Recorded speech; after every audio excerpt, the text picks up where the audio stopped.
Kayo ba nagkaroon nito? Ano ba naman ito? Galing to sa Panda Express. Chinese kitchen. Where good fortune smiles. Wow!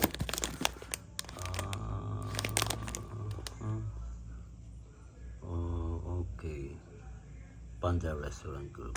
Alright. So, buksan natin. Ano bang sandali lang? Ano bang naman ito? Ano pa nakalagay dito? Contains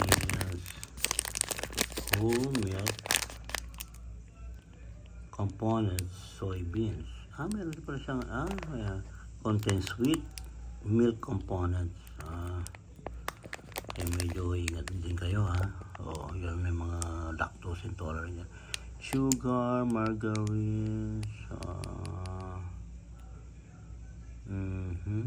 palm oil, palm stearin, palm kernel oil, corn starch, butter, vanilla flavor,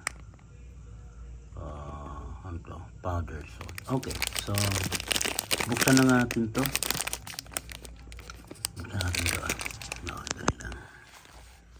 Ipitin ko lang yung cellphone ko rito sa pagkita ng aking mga hita. Walang stand eh. Kita pa yung chinelas ko. So, open natin to. Panda Express. Ano ba naman ito? Oh! Okay ito Wow! Ano man tawag dito? Di ba may tawag to sa Pilipino? Itong ganito. Di ba ito yung parang lasa to nung ginagawang sorbetes? Yung yung nilalagyan ng ice cream. Okay, so sabi nila pag mayroon daw sa Panda Express, pag inopen mo mayroong papel sa loob at may nakasulat. Alamin natin. Ayun yung papel ayan Wow, of course yung dalawang ito kakainin natin to.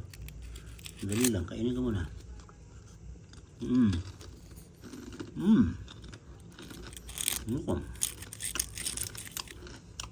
Yun, lasang apa. Your greatest asset is what? Your positive perspective.